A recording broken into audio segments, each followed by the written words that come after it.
إن الله وملائكته يصلون على النبي يا أيها الذين آمنوا صلوا عليه وسلموا تسليما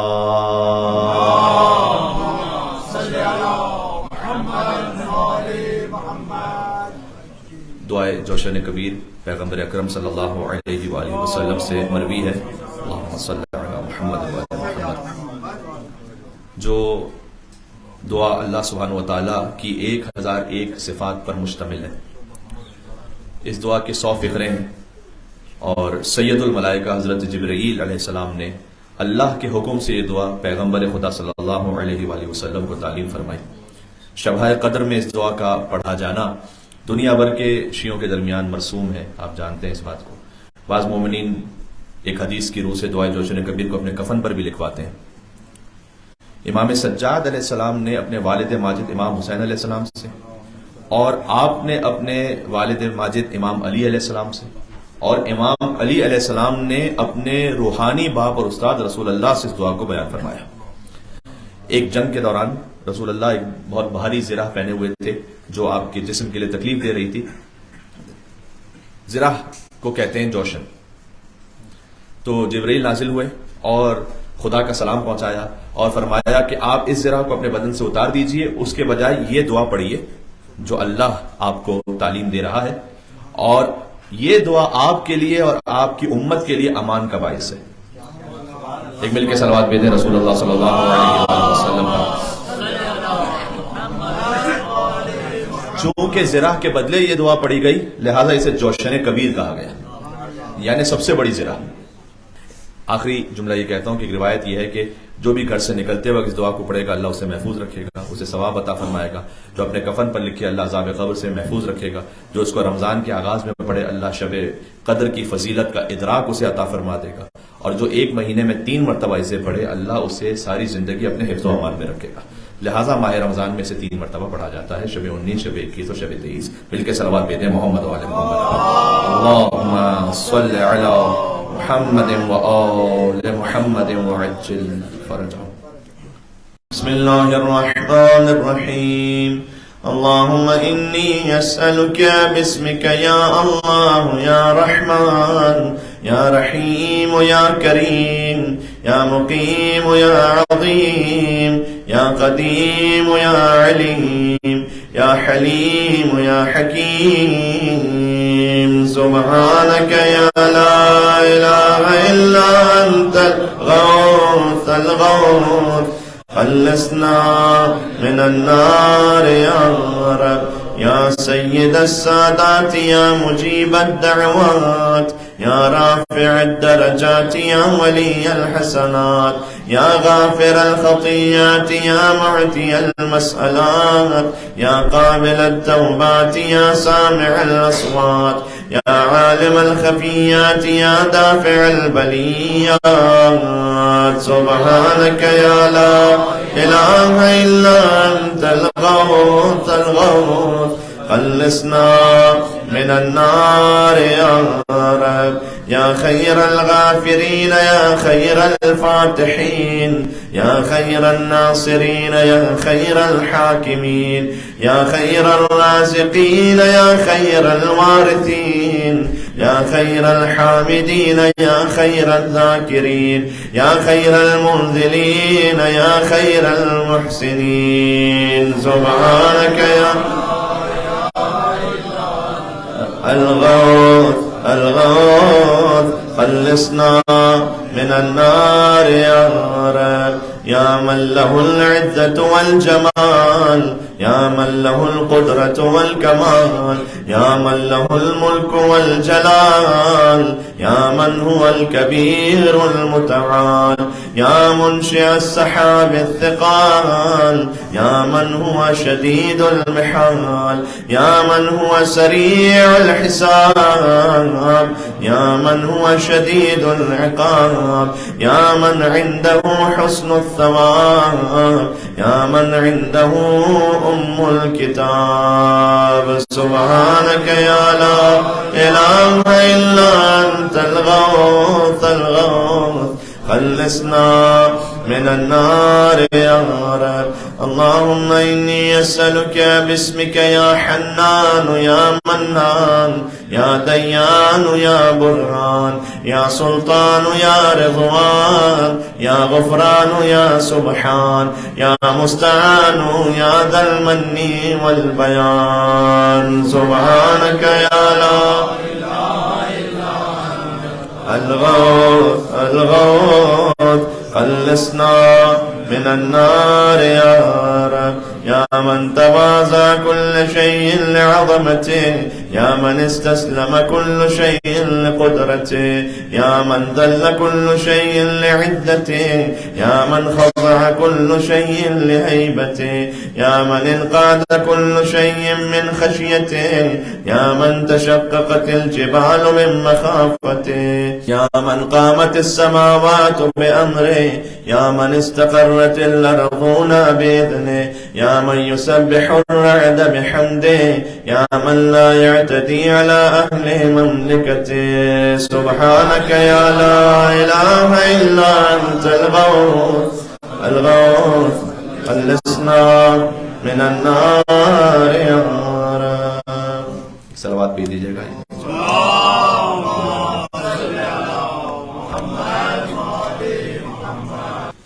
يا غافر الخطايا يا كاشف البلايا يا منتهى الرجايا يا مرسل العطايا يا واهب الهدايا يا رازق البرايا يا قاضي المنايا يا سامع الشكايا يا باعث البرايا يا مطلق الأسارى. سبحانك يا لا إله إلا أنت الغوث الغوث خلصنا من النار يا رب.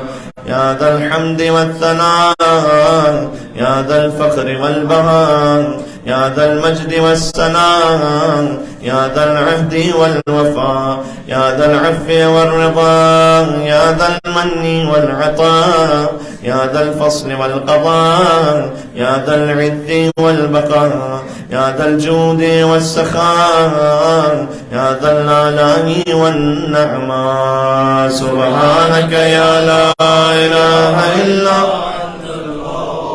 الغوث خلصنا من النار يا رب. اللهم إني أسألك باسمك يا مانع يا دافع يا رافع يا صانع يا نافع يا سامع يا جامع يا شافع يا واسع يا موسع. سبحانك يا لا إله إلا أنت الغوث الغوث خلصنا من النار يا رب. يا صانع كل مصنوع يا خالق كل مخلوق يا رازق كل مرزوق يا مالك كل مملوك يا كاشف كل مكروه يا فارج كل مهموم يا راحم كل مرحوم يا ناصر كل مخذول يا ساتر كل معيوب يا ملجأ كل متروك. سبحانك يا لا إله إلا أنت الغوث الغوث خلصنا من النار يا رب.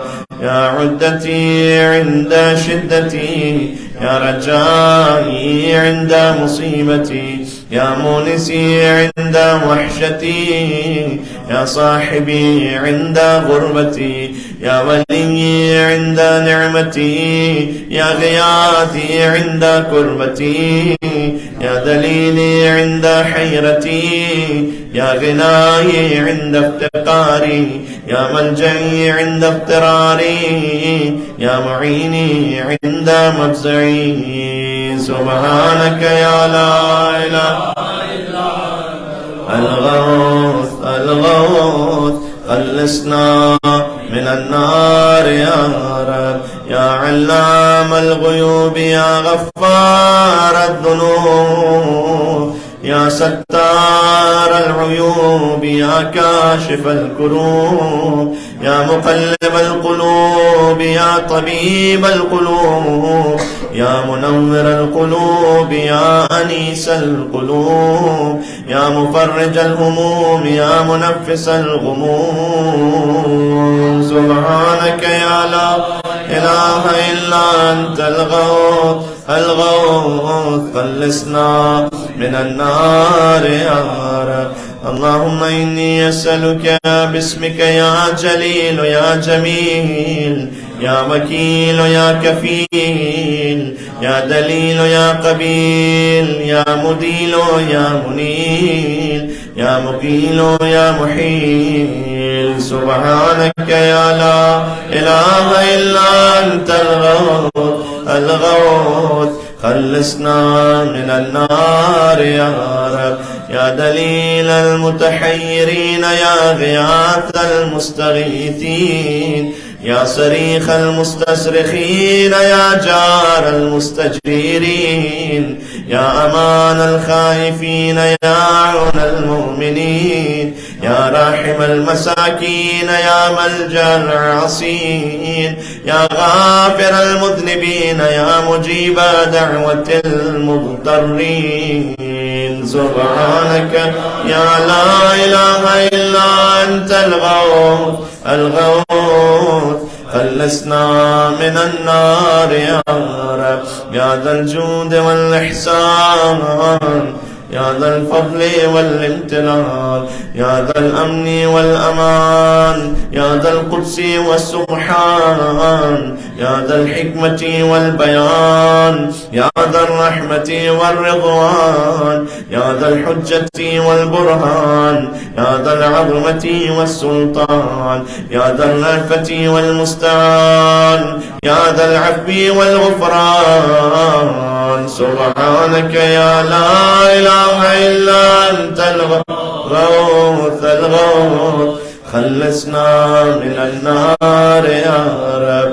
يا من هو رب كل شيء يا من هو إله كل شيء يا من هو خالق كل شيء يا من هو صانع كل شيء يا من هو قبل كل شيء يا من هو بعد كل شيء يا من هو فوق كل شيء يا من هو عالم بكل شيء يا من هو قادر على كل شيء يا من هو يبقى ويفنى كل شيء. سبحانك يا لا إله إلا أنت الغوث، خلصنا من النار يا رب.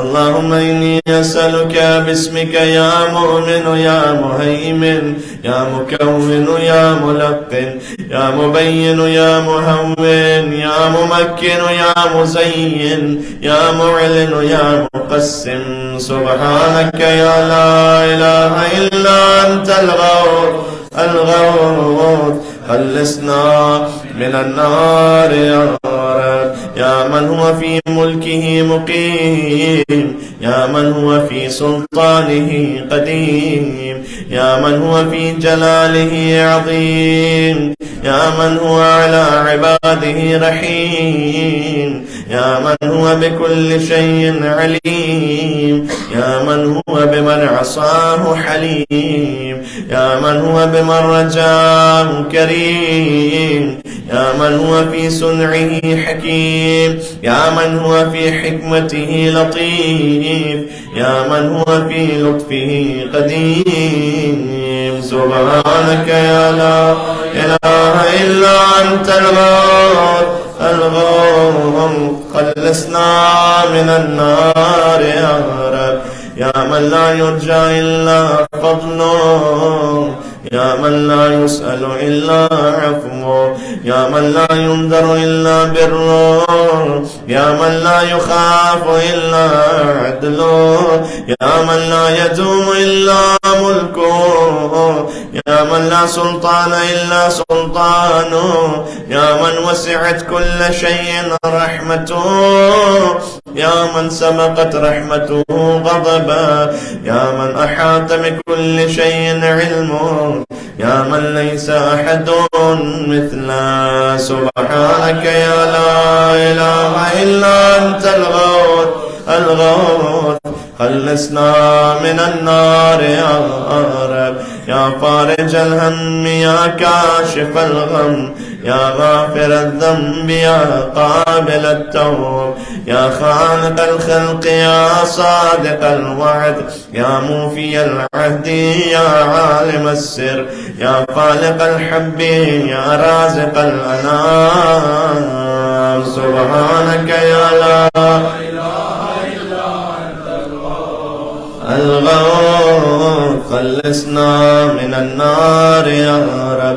اللهم إني أسألك باسمك يا علي يا وفي يا غني يا مليء يا حفي يا رضي يا ذكي يا بديع يا قوي يا ولي. سبحانك يا لا إله إلا أنت الغوث خلصنا من النار يا رب.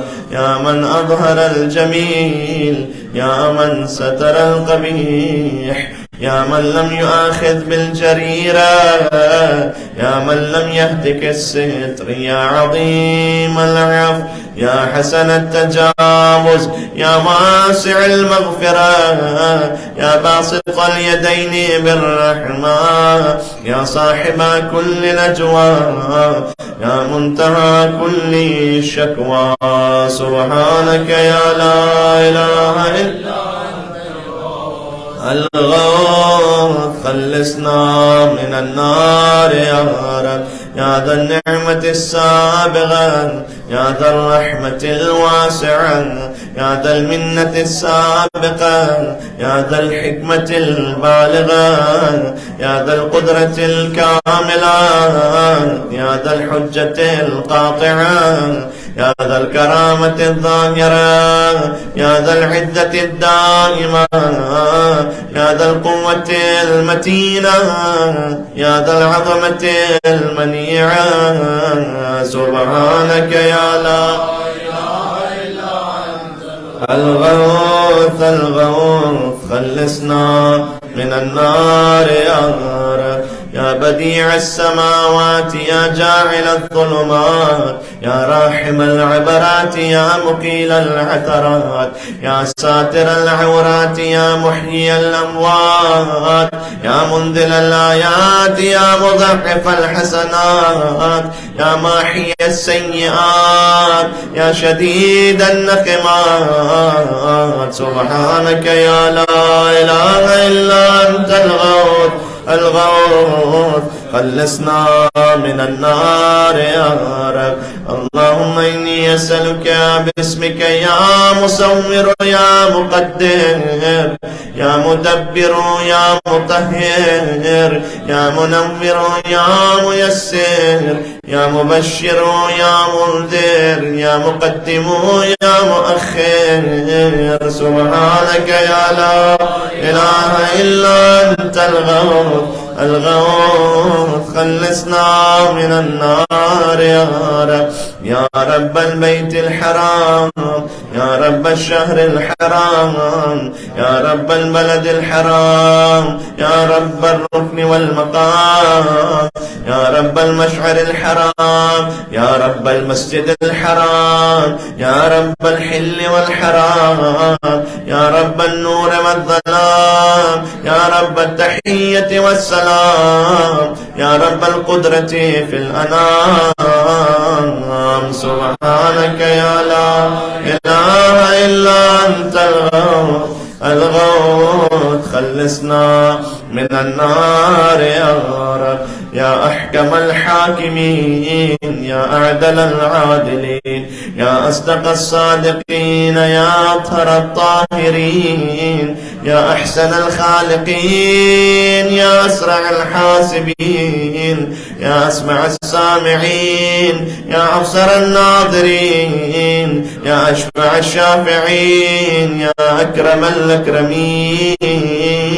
سبحانك يا لا إله إلا أنت الغوث خلصنا من النار يا رب. يا عماد من لا عماد له، يا سند من لا سند له، يا ذخر من لا ذخر له، يا حرد من لا حرد له، يا غياث من لا غياث له، يا فخر من لا فخر له، يا عز من لا عز له، يا معين من لا معين له، يا أنيس من لا أنيس له، يا أمان من لا أمان له. سبحانك يا لا إله إلا أنت الغوث الغوث، خلصنا من النار يا رب. اللهم إني أسألك باسمك يا عاصم يا قائم يا دائم يا راحم يا سالم يا حاكم يا عالم يا قاسم يا قابض يا باسط. سبحانك يا لا إله إلا أنت الغوث الغوث، خلصنا من النار يا رب.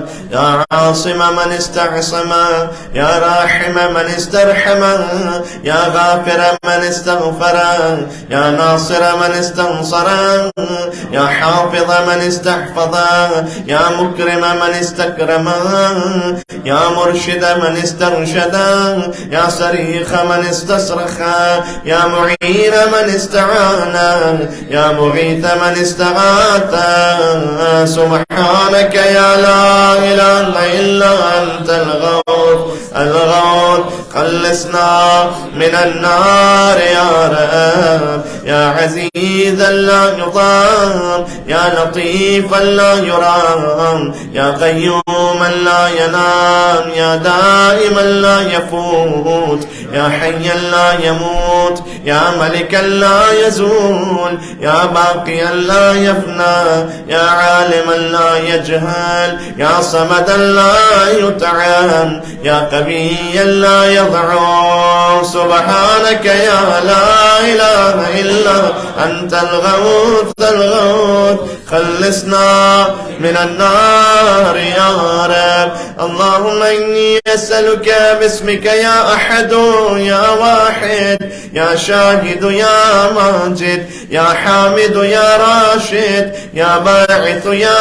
وارث، يا ضار يا نافع. سبحانك يا لا إله إلا أنت الغوث الغوث، خلصنا من النار يا رب. يا أعظم من كل عظيم، يا أكرم من كل كريم، يا أرحم من كل رحيم، يا أعلم من كل عليم، يا أحكم من كل حكيم، يا أقدم من كل قديم، يا أكبر من كل كبير، يا ألطف من كل لطيف، يا أجل من كل جليل، يا أعز من كل عديل.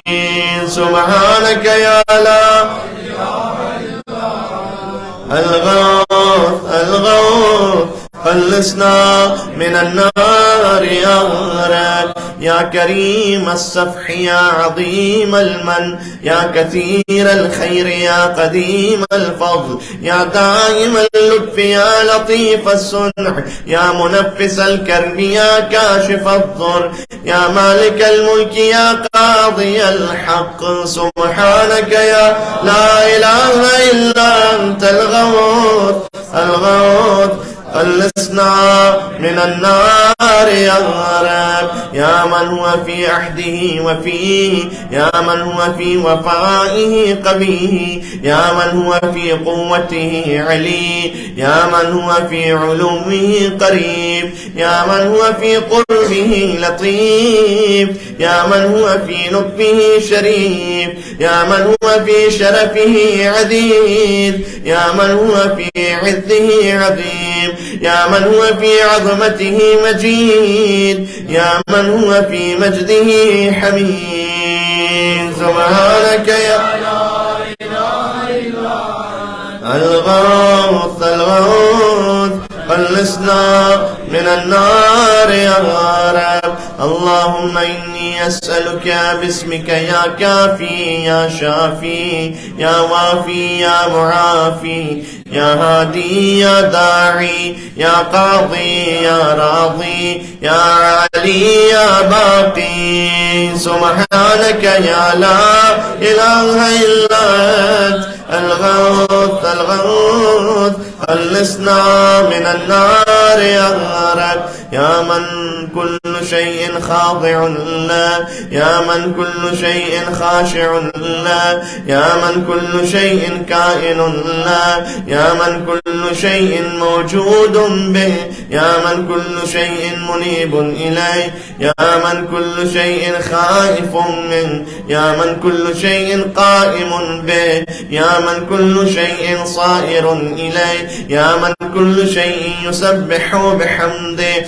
يا من كل شيء هالك إلا وجهه سبحانك يا لا إله إلا أنت الغوث الغوث خلصنا من النار يا رب يا من لا مفر إلا إليه يا من لا مفزع إلا إليه يا من لا مقصد إلا إليه يا من لا منجا منه إلا إليه يا من لا يرغب إلا إليه يا من لا حول ولا قوة إلا به يا من لا يستعان إلا به يا من لا يتوكل إلا عليه يا من لا يرجى إلا هو يا من لا يعبد إلا هو سبحانك يا لا إله إلا أنت الغوث الغوث خلصنا من النار يا رب يا خير المرهوبين يا خير المرغوبين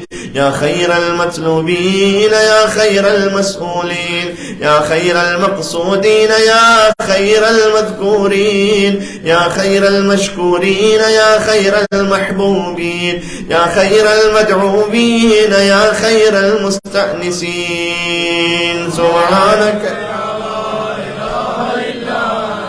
الغوث الغوث خلصنا من النار يا رب اللهم إني أسألك باسمك يا غافر يا ساتر يا قادر يا قاهر يا فاطر يا كاسر يا جابر يا ذاكر يا ناظر يا ناصر سبحانك يا لا إله إلا أنت الغوث الغوث خلصنا من النار يا رب يا من خلق فسوى يا من قدر فهدى يا من يكشف البلوى يا من يسمع النجوى يا من ينقذ الغرق يا من ينجي الهلكة يا من يشفي المرضى يا من أضحك وأبكى يا من أمات وأحيا يا من خلق الزوجين الذكر والأنثى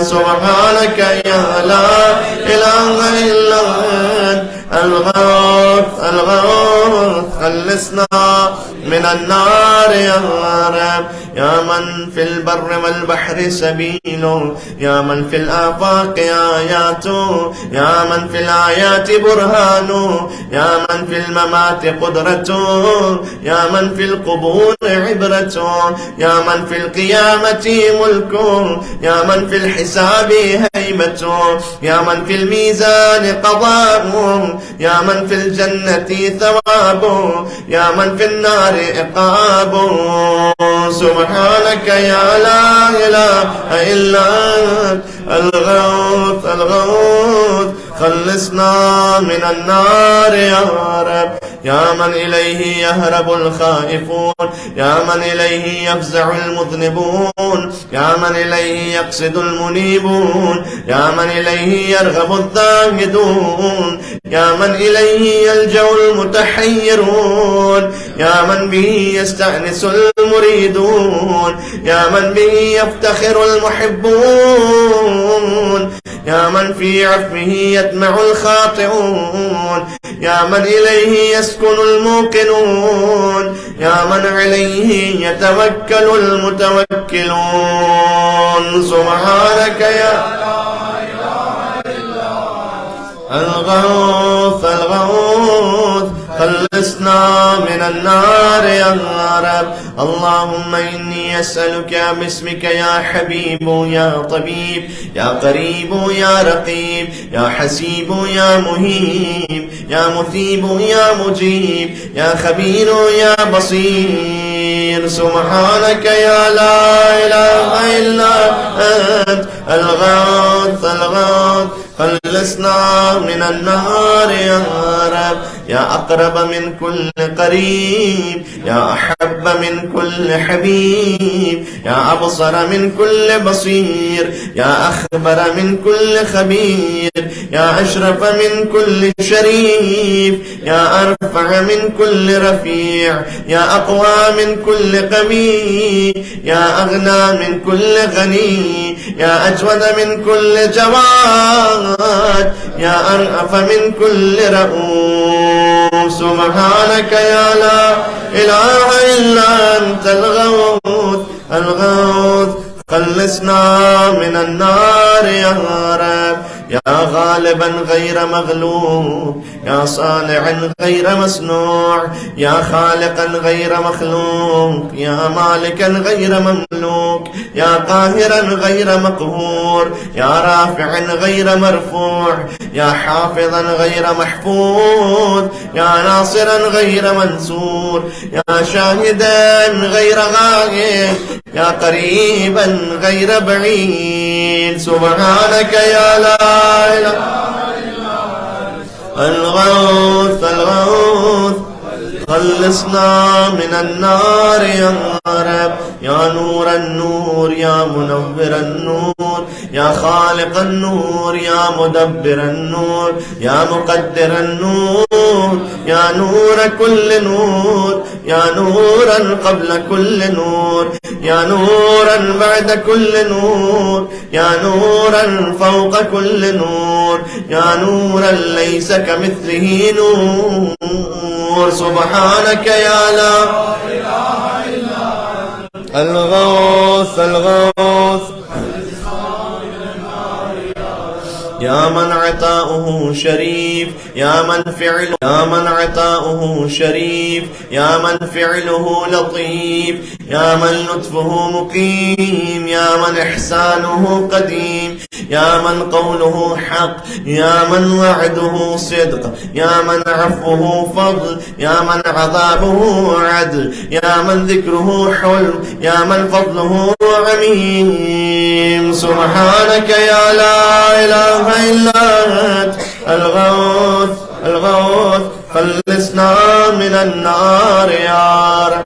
اللهم إني أسألك باسمك يا مسهل يا مفصل يا مبدل يا مدلل يا منزل يا منول يا مفضل يا مجذل يا ممهل يا مجمل. سبحانك يا لا إله إلا أنت الغوث الغوث. خلصنا من النار يا رب. يا من يرى ولا يرى يا من يخلق ولا يخلق يا من يهدي ولا يهدى يا من يحيي ولا يحيى يا من يسأل ولا يسأل يا من يطعم ولا يطعم يا من يجير ولا يجار عليه يا من يقضي ولا يقضى عليه يا من يحكم ولا يحكم عليه يا من لم يلد ولم يولد ولم يكن له كفوا أحد. سبحانك يا لا إله إلا الغوث الغوث. خلصنا من النار يا رب. बस अब तक हम पहुंच चुके हैं. मिलकर सलवात भेजे मोहम्मद वाले मोहम्मद.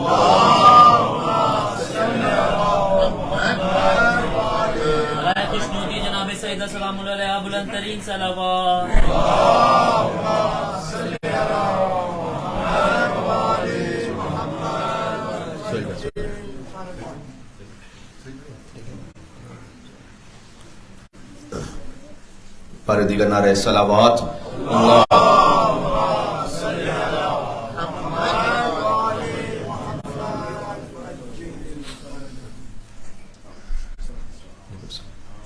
يا نعم الحسيب يا نعم الطبيب يا نعم الرقيب يا نعم القريب يا نعم المجيب يا نعم الحبيب يا نعم الكفيل يا نعم الوكيل يا نعم المولى يا نعم النصير. سبحانك يا لا إله إلا أنت الغوث الغوث خلصنا من النار يا رب.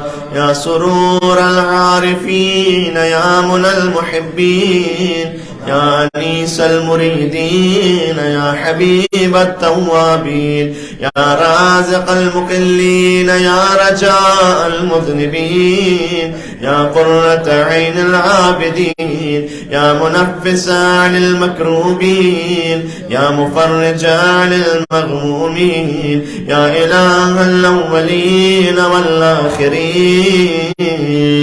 سبحانك يا لا الغوث الغوث خلصنا من النار يا رب. اللهم إني أسألك باسمك يا ربنا يا إلهنا يا سيدنا يا مولانا يا ناصرنا يا حافظنا يا دليلنا يا معيننا يا حبيبنا يا طبيبنا. سبحانك يا لا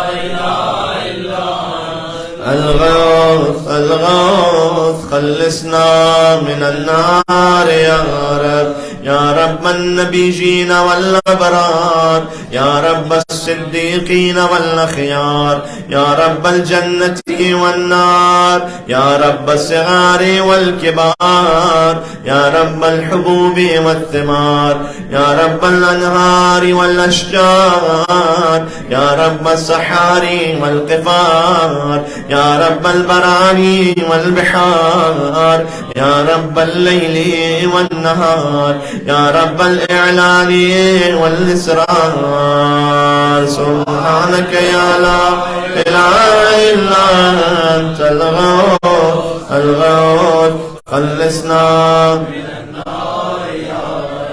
يا من نفذ في كل شيء أمره يا من لحق بكل شيء علمه يا من بلغت إلى كل شيء قدرته يا من لا يحصي العباد نعما يا من لا تبلغ الخلائق شكرا يا من لا تدرك الأفهام جلالا يا من لا تنال الأوهام كنها يا رب يا من العظمة والكبرياء يا من لا يرد العباد قضاء يا من لا ملك إلا ملكه يا من لا عطاء إلا عطاؤه. سبحانك يا لا إله إلا الغوث الغوث خلصنا من النار या रब. इसके हर जुज़ में खुदा के 10 अस्माएं सिवाय इस जुज़ के जो नंबर 55 जो अभी आपने पढ़ा इसमें 11 नाम है खुदा के अभी हमने पढ़े. يا من له المثل الأعلى يا من له الصفات العليا يا من له الآخرة والأولى يا من له الجنة المأوى يا من له الآيات الكبرى يا من له الأسماء الحسنى يا من له الحكم والقضاء يا من له الهواء والفضاء يا من له العرش والثرى يا من له السماوات العلى.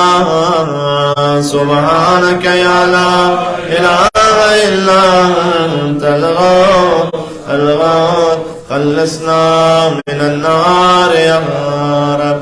اللهم إني أسألك باسمك يا عفو يا غفور يا صبور يا شكور يا رؤوف يا عطوف يا مسؤول يا ودود يا سبوح يا قدوس. سبحانك يا لا الغوث الغوث خلصنا من النار يا رب. يا من في السماء عظمته، يا من في الأرض آياته، يا من في كل شيء دلائله، يا من في البحار عجائبه، يا من في الجبال خزائنه، يا من يبدأ الخلق ثم يعيده، يا من إليه يرجع الأمر كله، يا من أظهر في كل شيء لطفا، يا من أحسن كل شيء خلقه، يا من تصرف في الخلائق قدرته. سبحانك يا لا إله إلا أنت الغوث الغوث، خلصنا يا حبيب من لا حبيب له، يا طبيب من لا طبيب له، يا مجيب من لا مجيب له، يا شفيق من لا شفيق له، يا رفيق من لا رفيق له، يا مغيث من لا مغيث له، يا دليل من لا دليل له، يا أنيس من لا أنيس له، يا راحم من لا راحم له، يا صاحب من لا صاحب له. سبحانك يا لا إله إلا الغوث الغوث، خلصنا من النار يا رب. يا كافي من استكفى، يا هادي من استهدى، يا كالي من استكلى، يا راعي من استرعى، يا شافي من استشفى، يا قاضي من استقضى، يا مغني من استغنى، يا موفي من استوفى، يا مقوي من استقوى، يا ولي من استولى. سبحانك يا لا إله إلا أنت الغوث الغوث، خلصنا من النار يا رب. اللهم إني أسألك باسمك يا خالق يا رازق يا ناطق يا صادق يا خالق يا فارق يا فاتق يا راتق يا سابق يا سامق. سبحانك يا لا إله إلا الغوث الغوث، خلصنا من النار يا رب. يا من يقلب الليل والنهار، يا من جعل الظلمات والأنوار، يا من خلق الذل والحرور، يا من سخر الشمس والقمر، يا من قدر الخير والشر، يا من خلق الموت والحياة، يا من له الخلق والأمر، يا من لم يتخذ صاحبة ولا ولدا، يا من ليس له شريك في الملك، يا من لم يكن له ولي من الذل. سبحانك يا لا إله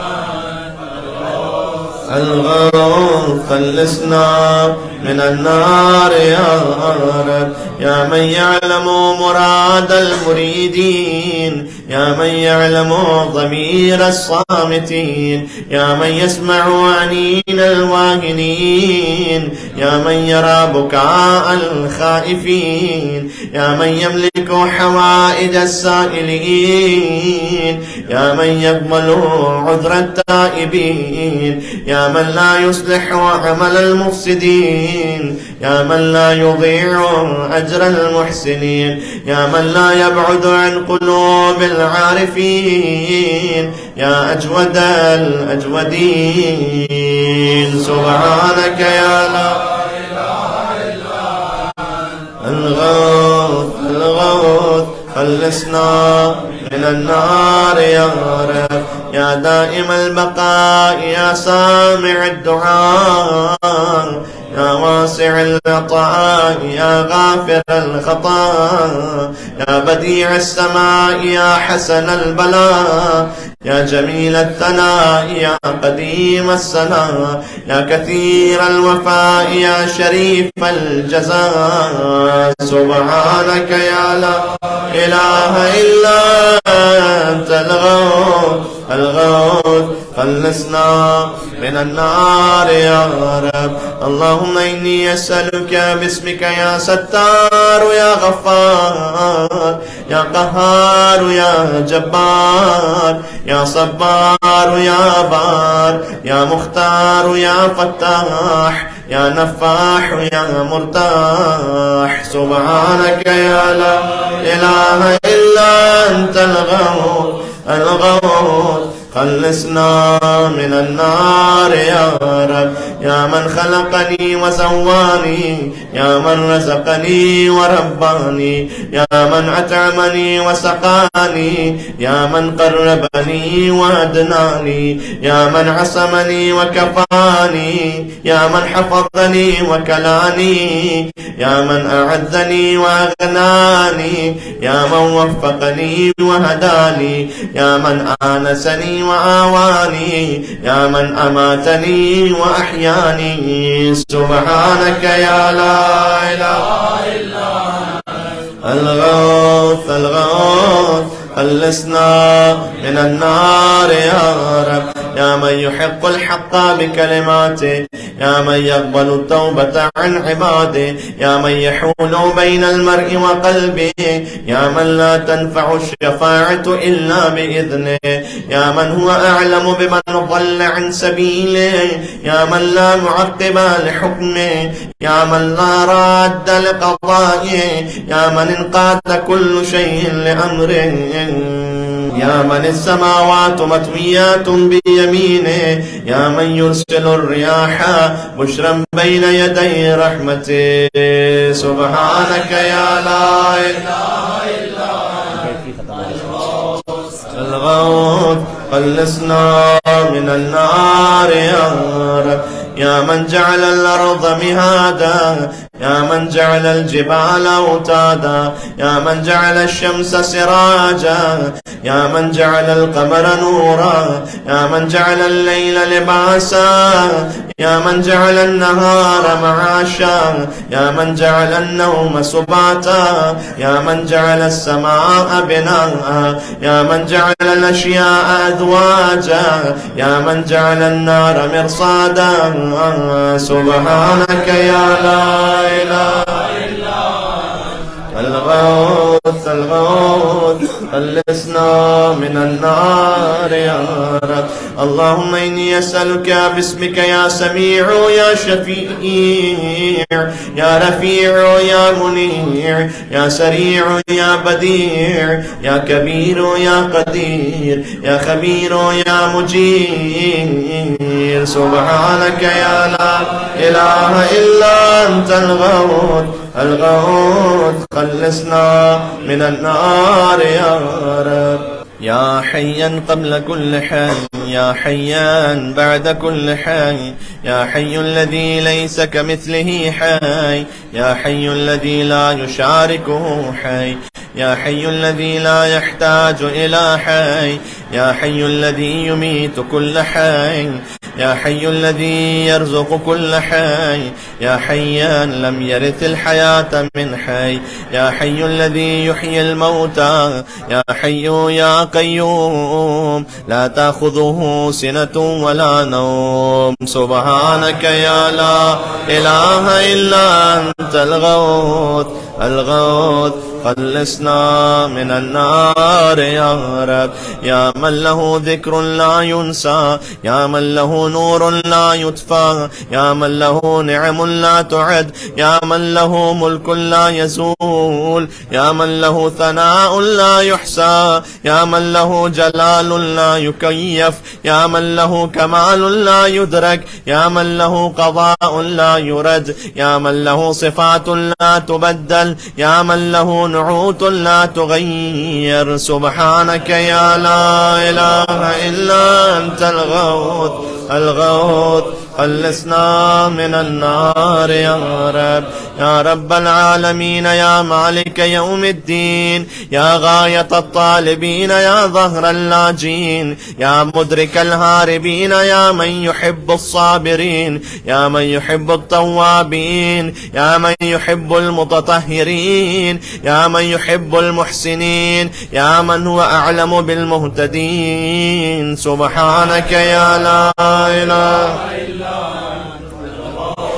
الغوث خلصنا من النار يا رب. اللهم إني أسألك باسمك يا شفيق يا رفيق يا حفيظ يا محيط يا مقيت يا مغيث يا معذ يا مذل يا مبدئ يا معيد. سبحانك يا لا إله إلا أنت الغوث الغوث خلصنا من النار يا رب. يا من هو أحد بلا ضد يا من هو فرد بلا ند يا من هو صمد بلا عين يا من هو وتر بلا كيف يا من هو قاض بلا حيث يا من هو رب بلا وزير يا من هو عزيز بلا ظل يا من هو غني بلا فقر يا من هو ملك بلا عدل يا من هو موصوف بلا شبيه. سبحانك يا لا إله إلا أنت الغوث الغوث خلصنا من النار يا رب. يا من ذكره شرف للذاكرين يا من شكره فوز للشاكرين يا من حمده عز للحامدين يا من طاعته نجاة للمطيعين يا من بابه مفتوح للطالبين يا من سبيله واضح للمنيبين يا من آياته برهان للناظرين يا من كتابه تذكرة للمتقين يا من رزقه عموم للطائعين والعاصين يا من رحمته قريب من المحسنين. سبحانك يا لا إله إلا الغوث الغوث خلصنا من النار يا رب. يا من تبارك اسمه يا من تعالى جده يا من لا إله غيره يا من جل ثناؤه يا من تقدست أسماؤه يا من يدوم بقاؤه يا من العظمة بهاؤه يا من الكبرياء رداؤه يا من لا تحصى آلاؤه يا من لا تعد نعماؤه. سبحانك يا لا الغوث الغوث خلصنا من النار يا رب.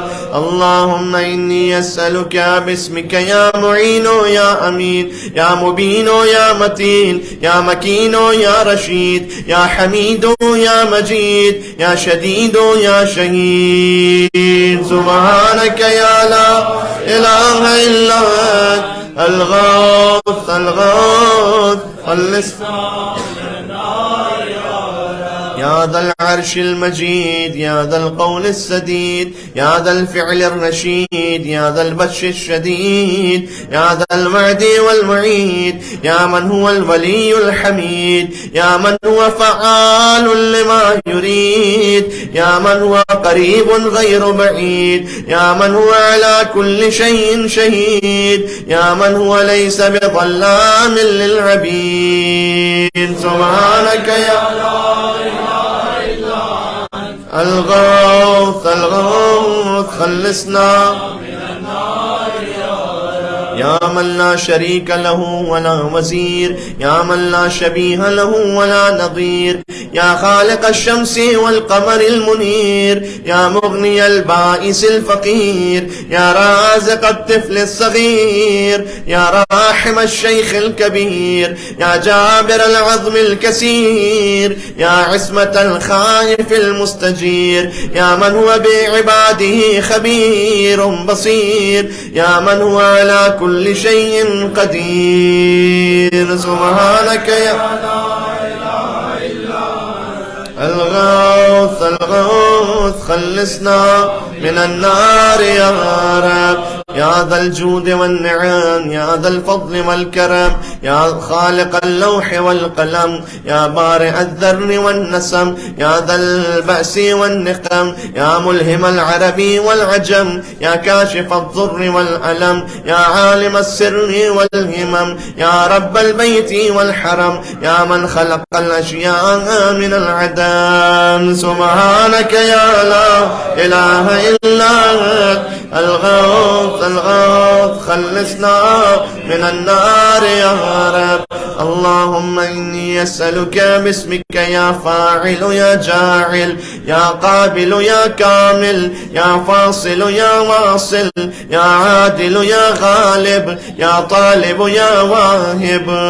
سبحانك يا لا إله إلا أنت الغوث الغوث خلصنا من النار يا رب. يا من أنعم بتولي يا من أكرم بجودي يا من جاد بلطفي يا من تعذذ بقدرتي يا من قدر بحكمتي يا من حكم بتدبيري يا من دبر بعلمي يا من تجاوز بحلمي يا من دنا في علومي يا من علا في دنوي. سبحانك يا لا إله إلا الغوث الغوث خلصنا من النار يا رب. يا من يخلق ما يشاء يا من يفعل ما يشاء يا من يهدي من يشاء يا من يضل من يشاء يا من يعذب من يشاء يا من يغفر لمن يشاء يا من يعز من يشاء يا من يذل من يشاء يا من يصور في الأرحام ما يشاء يا من يختص برحمته من يشاء. سبحانك يا لا إله إلا الغوث الغوث خلصنا من النار يا رب. يا من لم يتخذ صاحبة ولا ولدا يا من جعل لكل شيء قدرا يا من لا يشرك في حكمه أحدا يا من جعل الملائكة رسلا يا من جعل في السماء بروجا يا من جعل الأرض قرارا يا من خلق من الماء بشرا يا من جعل لكل شيء أمدا يا من أحاط بكل شيء علما يا من أحصى كل شيء عددا. سبحانك يا لا إله إلا الغوث الغوث خلصنا من النار يا رب. اللهم إني أسألك باسمك يا أول يا آخر يا ظاهر يا باطن يا بر يا حق يا فرد يا بتر يا صمد يا سرمد. سبحانك يا لا إله إلا أنت الغوث الغوث خلصنا من النار يا خير معروف عرف يا أفضل معبود عبد يا أجل مشكور شكر يا أعز مذكور ذكر يا أعلى محمود حمد يا أقدم موجود طلب يا أرفع موصوف وصف يا أكبر مقصود قصد يا أكرم مسؤول سئل يا أشرف محبوب علم. سبحانك يا لا إله إلا أنت الغوث الغوث خلصنا من النار يا حبيب الباكين يا سيد المتوكلين يا هادي المضلين يا ولي المؤمنين يا أنيس الذاكرين يا مفزع الملهوفين يا منجي الصادقين يا أقدر القادرين يا أعلم العالمين يا إله الخلق أجمعين. سبحانك الغوث الغوث خلصنا من النار يا من علا فقهر يا من ملك فقدر يا من بطن فخبر يا من عبد فشكر يا من عصي فغفر يا من لا تحويه الفكر يا من لا يدركه بصر يا من لا يخفى عليه أثر يا رازق البشر يا مقدر كل قدر.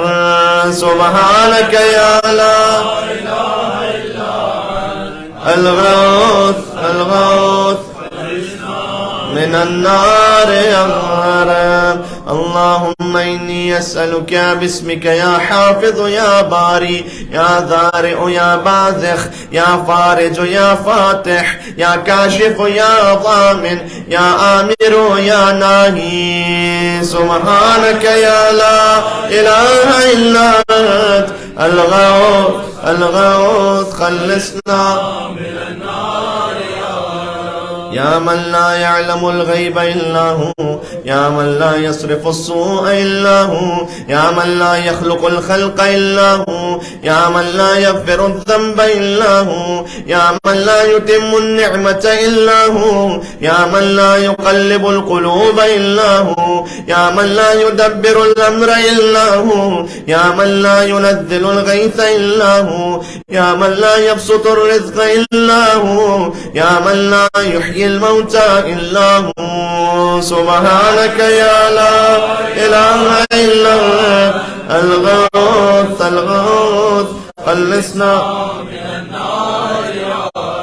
يا معين الضعفاء يا صاحب الغرباء يا ناصر الأولياء يا قاهر الأعداء يا رافع السماء يا أنيس الأصفياء يا حبيب الأتقياء يا كنز الفقراء يا إله الأغنياء يا أكرم الكرماء. سبحانك يا لا إله إلا الغوث الغوث خلصنا من النار يا رب يا كافيا من كل شيء يا قائما على كل شيء يا من لا يشبهه شيء يا من لا يزيد في ملكه شيء يا من لا يخفى عليه شيء يا من لا ينقص من خزائنه شيء يا من ليس كمثله شيء يا من لا يعزب عن علمه شيء يا من هو خبير بكل شيء يا من وسعت رحمته كل شيء. سبحانك يا لا إله إلا أنت الغوث الغوث خلصنا من النار يا رب. اللهم إني أسألك باسمك يا مكرم يا مطعم يا منعم يا معطي يا مغني يا مقني يا مفني يا محجي يا مرضي يا منجي. سبحانك يا لا إله إلا أنت الغوث الغوث خلصنا من النار يا رب يا أول كل شيء وآخرة يا إله كل شيء ومليكا يا رب كل شيء وصانعا يا بارئ كل شيء وخالقا يا قابض كل شيء وباسطا يا مبدع كل شيء ومعيدا يا منشئ كل شيء ومقدرا يا مكون كل شيء ومحولا يا محيي كل شيء ومميتا يا خالق كل شيء ووارثا. سبحانك يا لا إله إلا الغوث الغوث خلصنا من النار يا خير ذاكر ومذكور يا خير شاكر ومشكور يا خير حامد ومحمود يا خير شاهد ومشهود يا خير داع ومدعو يا خير مجيب ومجاب يا خير مونس وانيس يا خير صاحب وجليس يا خير مقصود ومطلوب يا خير حبيب ومحبوب.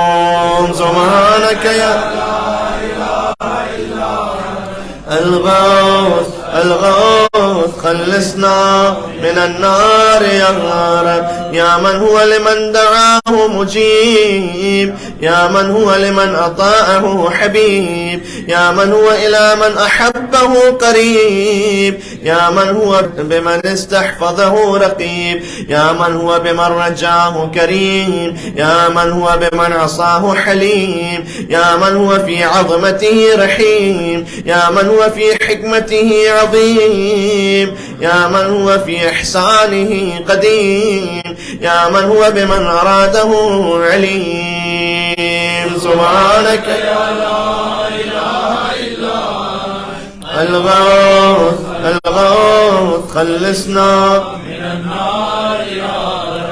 اللهم إني أسألك باسمك يا مسبب يا مرغب يا مقلب يا معقب يا مرتب يا مخوف يا محذر يا مذكر يا مسخر يا مغير. سبحانك يا لا إله إلا الغوث الغوث خلصنا من النار يا من علمه سابق، يا من وعده صادق، يا من لطفه ظاهر، يا من أمره غالب، يا من كتابه محكم، يا من قضاؤه كائن، يا من قرآنه مجيد، يا من ملكه قديم، يا من فضله عميم، يا من عرشه عظيم.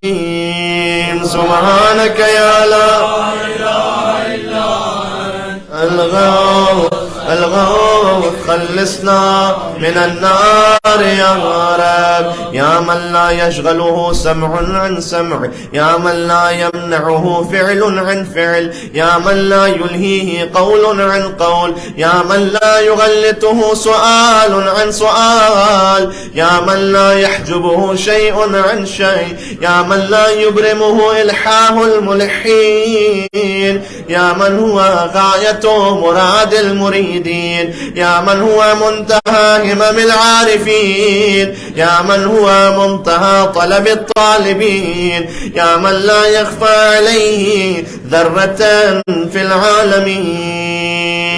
سبحانك يا لا إله إلا أنت الغوث الغوث، خلصنا من النار يا رب. يا حليما لا يعجل، يا جوادا لا يبخل، يا صادقا لا يخلف، يا وهابا لا يمل، يا قاهرا لا يغلب، يا عظيما لا يوصف، يا عدلا لا يحيف، يا غنيا لا يفتقر، يا كبيرا لا يصغر، يا حافظا لا يغفل. سبحانك يا لا إله إلا أنت الغوث الغوث، خلصنا من النار يا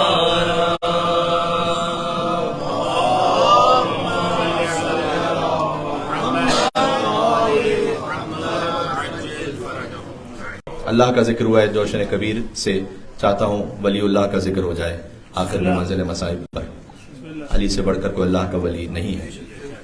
مولا نے فرمایا غدن ترون ایامی، آنے والا زمانہ مجھے یاد کرے گا، ستعرفوننی بعد خلوب مکانی، تم میرے جانے کے بعد مجھے سمجھو گے کچھ۔ کوفہ والے درک نہیں کر پائے علی بن ابی طالب علیہ السلام کو، تو تم میرا احساس کرو گے، تم میری معرفت حاصل کرو گے میرے جانے کے بعد کچھ۔ علی جب دنیا میں تشریف لائے تھے تو سجدہ کیا، جب دنیا سے گئے تو سجدے میں گئے۔ دو سجدوں کے درمیان ہے استغفار۔ علی کا آنا سجدہ ہے، علی کا جانا سجدہ ہے، درمیان میں استغفار ہے۔ یہ درد علی ہے۔ کہتے تھے تم نے علی کے قلب کو بہت رنجیدہ کیا۔ لَوَدَدْتُ أَنَّ اللَّهَ فَرَّقَ بَيْنِي وَبَيْنَكُمْ، میں خدا سے دعا کرتا ہوں کہ خدا مجھے تم سے دور کر دے۔ کبھی کہتے تھے کاش میں نے تمہیں نہ دیکھا ہوتا۔ اللہ اکبر، کیا درد دل تھا امیر المومنین کے دل میں۔ لیکن کچھ ایسے اصحاب باوفا تھے جنہیں یاد بھی کرتے تھے۔ این عمار، این ابن الطیحان، این ذو الشہادتین، خزیمہ بن ثابت کہاں ہیں؟ اپنے خاص الخاص صاحب کو یاد کرتے تھے وقت آخر۔ جب علی کی خلافت کا چھینا گیا تھا نا تو فرماتے تھے این کانوا ہؤلاء وانا اصلی خلف رسول اللہ، یہ سارے حق چھیننے والے کہاں تھے جب میں تنہا رسول اللہ کے پیچھے نماز پڑھا کرتا تھا۔ عجب امیر المومنین کے غم تھے یہ۔ علی کے مسائب فقط رمضان میں نہیں ہے، علی کے مسائب کا آغاز تب سے جب فاطمہ کا جنازہ رات کی تاریکی میں پایا، جب سیدہ پر جلتا ہوا دروازہ گرتے ہوئے دیکھا۔ علی کے مسائب وہ ہیں کہ حق سیدہ کو غصب ہوتے ہوئے دیکھا، جب بطول کے غسل میت پر علی جیسا فاتح خیبر فریاد بلند کرے۔ جب فاطمہ کو لحد کے سپرد کیا تو فرمایا نفسی علی ظفراتها محبوسۃ یا لیتها خرجت مع الظفرات، اے سیدہ آپ کے جانے سے میری سانسیں میرے سینے میں رک گئی ہیں، کاش ان سانسوں کے ساتھ علی کی جان بھی نکل جائے۔ مولا کتنے مظلوم ہیں، علی خود بھی شہید ہیں، علی کے بھائی جعفر طیار شہید ہیں، علی کی زوجہ شہید ہیں، علی کے بچے شہید ہیں، علی کے پوتے شہید ہیں، علی کے نواسے شہید ہیں۔ تو علی خود شہید، بھائی شہید، زوجہ شہید، بچے شہید، پوتے شہید، نواسے شہید۔ مولا علی کی شہادت کے بعد مولا کی کنیز سے کسی نے پوچھا کہ تم تو علی کے گھر میں رہی ہو نا، یہ بتاؤ کہ علی کے رجب اور شعبان اور رمضان کیسے گزرتے تھے، کیسی عبادت کرتے تھے؟ کنیز نے جواب دیا تم رجب اور شعبان کی بات کرتی ہو، میں نے تو علی کے رمضان اور شوال میں کوئی فرق محسوس نہیں کیا۔ علی کا رمضان اور علی کا شوال برابر تھا۔ اللہ اکبر، علی کے لیے تو ہر مہینہ ہی رمضان تھا گویا، لیکن جو 40 ہجری کا رمضان تھا وہ بڑا مختلف تھا۔ اس رمضان میں علی بار بار فرماتے تھے ان قریب یہ داڑھی علی کے خون سے رنگین ہونے والی ہے۔ اسی رمضان میں ایک شخص کو دور سے دیکھا، اپنے پاس بلایا، کہا تیرا نام کیا ہے؟ اس نے کہا عبد الرحمان ہے میرا نام۔ کہا باپ کا نام کیا ہے؟ کہا ملجم ہے۔ کہا کیا تو بنی مراد سے ہے؟ تجھے کچھ یاد ہے کہ تیری یہودی دایا جب تجھے کھلاتی تھی تو مار مار کر کہتی تھی کہ تو ناقہ صالح کی ٹانگوں کا کاٹنے والا ہے؟ کہا علی آپ تو میرے پورے ماضی کو جانتے ہیں، کہ ہم تو تیرے مستقبل کو بھی جانتے ہیں، میں دیکھ رہا ہوں کہ تیری تلوار سے میرے سر پر شکاف آ جائے گا۔ اللہ اکبر۔ اس نے کہا یا علی اگر ایسا ہی ہے تو یہ میری تلوار مجھے قتل کر دیں۔ امام نے کہا کہ ایک تو ہم واقعے سے پہلے سزا نہیں دیتے، اور فرمایا اس سے کہ مجھے اللہ نے بتلایا ہے کہ تو میرا قاتل ہے، مجھے یہ نہیں بتلایا کہ میں تیرا قاتل ہوں۔ 13ویں رمضان تھی جب مولا علی نے وصیتیں لکھوائیں، حسن اور حسین سے، محمد حنفیہ سے وصیتیں لکھوائیں۔ اچھا ابن ملجم پھر یمن چلا گیا تھا، 18ویں رمضان کو واپس آیا۔ چند فقرے کہنا چاہتا ہوں۔ اب جب آیا تھا تو اس نے مولا علی سے پھر ملاقات نہیں کی تھی، تو شب 19 رمضان تھی نا، تو مولا بی بی ام کلثوم کے ہاں مدعو تھے۔ اچھا آپ جانتے ہیں نا کہ بیٹیوں کی باپ سے خاص محبت ہوتی ہے، تو اگر افطار پر باپ آیا ہو بیٹی کے یہاں پر تو کیا کچھ بیٹی کا نہ دل چاہے گا کہ وہ اپنے باپ کے لیے پیش کر دے۔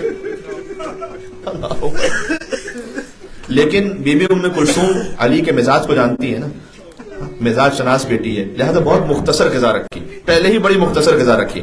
ایک دودھ کا پیالہ رکھا، تھوڑا سا نمک رکھا، اور ایک روٹی کا ٹکڑا رکھا۔ یہ علی کا افطار تھا، ایک دودھ کا پیالہ، ایک نمک کا ٹکڑا اور ایک چھوٹی سی روٹی۔ علی نے بی بی ام کلثوم کو دیکھا، فرمایا کہ اے بیٹی آپ تو جانتی ہیں کہ علی نے ایک وقت میں 2 غذائیں استعمال نہیں کی، یہ نمک بھی ہے دودھ بھی ہے، ایک غذا اٹھا لیجیے۔ تو بیٹی تھی، چاہتی تھی کہ بابا دودھ اور روٹی سے افطار کر لیں، تو نمک اٹھانا چاہا۔ کہا بیٹی علی کو نمک بہت مرغوب ہے، دودھ اٹھا لیں۔ ان فی حلالہا حساب و فی حرامہا عقاب، فرمایا دنیا کے حلال میں حساب ہے، دنیا کے حرام میں عقاب ہے۔ 2 لقمے کھائے، پانی پیا، شب قدر تھی، طویل سجدوں میں اور عبادت میں مشغول ہو گئے۔ بی بی ام کلثوم بیان کرتی ہیں کہ یہ کوئی پہلی رات تو نہیں تھی نا کہ میرے بابا نے میرے گھر میں افطار کیا تھا، لیکن آج کیفیت بڑی عجیب تھی۔ بار بار گھر سے باہر نکلتے تھے، آسمان کو دیکھتے تھے، فرماتے تھے خدا کی قسم یہ وہی رات ہے۔ کہتے تھے انا للہ و انا الیہ راجعون۔ کہاں نام حیدر کرار پر ہونے والے، بی بی فاطمہ الزہرا سلام اللہ علیہا کے عزادار، امام حسین علیہ السلام کے عزادار، انا للہ و انا الیہ راجعون۔ تو بالآخر بی بی ام کلثوم نے پوچھ لیا کہ بابا آپ کی یہ کیفیت کیوں ہے؟ کہ بیٹی آپ تو جانتی ہیں کہ آپ کا باپ دنیا کا سب سے بڑا بہادر اور شجاع ہے، آج تک علی کے دل میں کسی کا خوف نہیں آیا، لیکن آج علی کو مالک الملک کی بارگاہ میں جانا ہے۔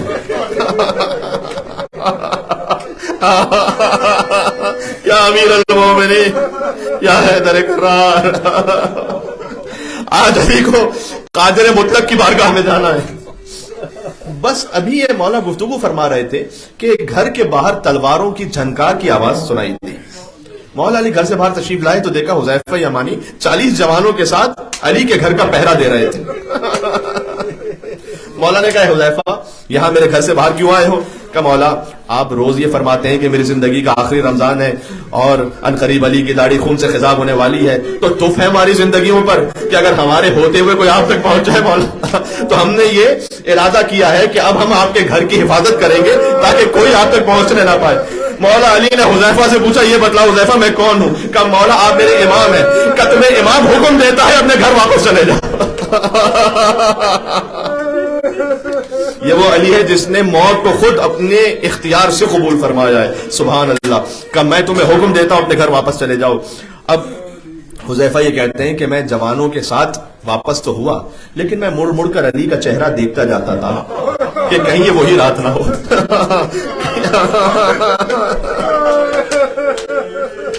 حذیفہ کہتے ہیں حکم امام تھا لہذا میں گھر آ گیا، اللہ کی مصلحت یہ ہوئی کہ میں خلودگی کے عالم میں چلا گیا۔ اچھا جب علی گھر سے نکلے نا تو زنجیر، جو در کی زنجیر تھی وہ کمر بند میں اٹک گئی، اور علی نے فرمایا یا علی اجر حیات مکل الموت، اے علی اپنی کمر کو موت کے لیے تیار کر لے، فإن الموت لاقیکا، اب موت تجھ سے ملاقات کرنے والی ہے۔ اب مولا کے گھر میں جو مرغابیاں پلی ہوئی تھی، مرغابیوں نے گھیر لیا حق کے ولی کو۔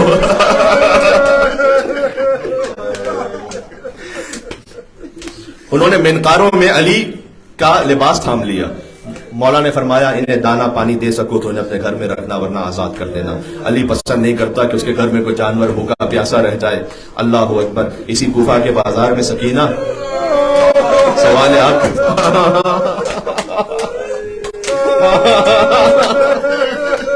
کوئی سکینہ کو ایک کوزہ آپ دینے والا نہیں تھا، کوئی پانی پلانے والا نہیں تھا۔ خدا آپ کی گریہ کو امیر المومنین کے حق میں قبول فرمائے، آپ کے مرحومین کے درجات بلندر فرمائے یا اللہ۔ مولا نے ایک جملہ فرمایا، یہ علی جیسا فصیح و بلیغ ہی کہہ سکتا تھا، سوایح تتبعها النوایح۔ اس وقت تو اس گھر سے مرغابیوں کی آواز آ رہی ہے، کچھ دیر بعد یہاں سے نوحوں کی آواز بلند ہونے والی ہے۔ علی مسجد میں آئے، سوئے ہوئوں کو بیدار کیا، مازنے پر پہنچے، اذان دی۔ یہ وہ آخری اذان ہے جو علی نے مسجد کوفہ میں خود دی تھی۔ اللہ اکبر، اللہ اکبر۔ دفعتاً حذیفہ یمانی کی زوجہ نے انہیں بیدار کیا اور کہا جا کر دیکھو مسجد میں کیسی آوازیں آ رہی ہیں۔ مسجد میں آواز آ رہی تھی تحدمت واللہ ارکان الہدی، خدا کی قسم ہدایت کا رکن منہدم ہو گیا۔ قتل ابن ام المصطفیٰ، مصطفیٰ کا چچا زاد بھائی مارا گیا۔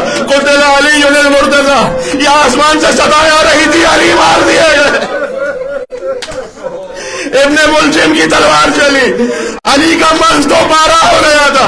علی جاتے ہوئے کہتے گئے بسم اللہ و باللہ وفی سبیل اللہ وعلی ملت رسول اللہ فزت ورب الکعبہ، کعبے کے رب کی قسم علی کامیاب ہو گیا۔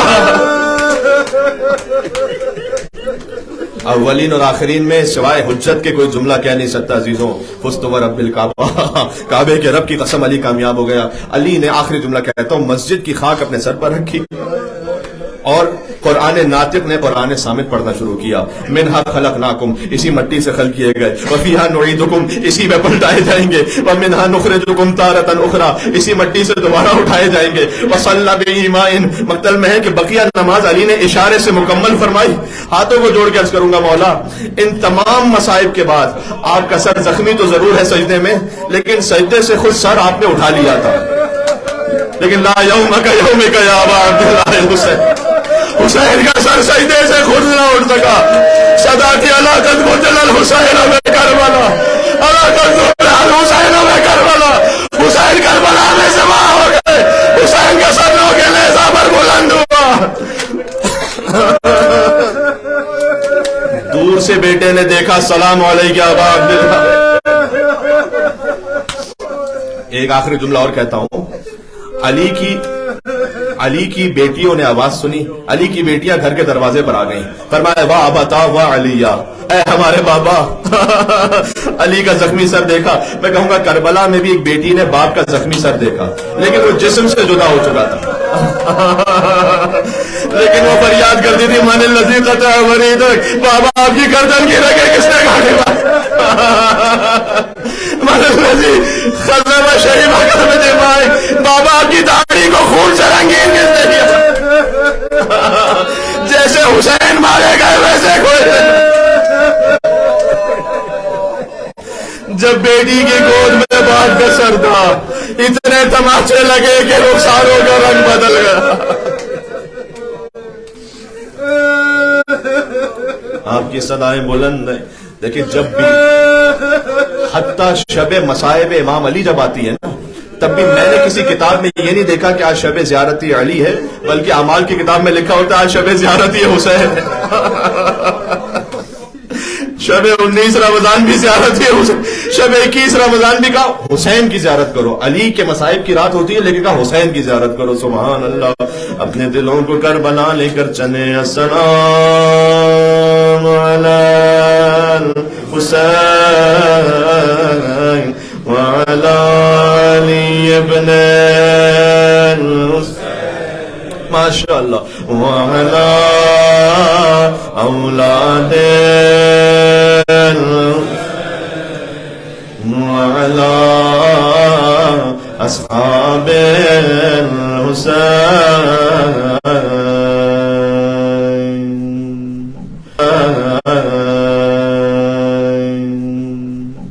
يا حسين يا حسين يا حسين يا حسين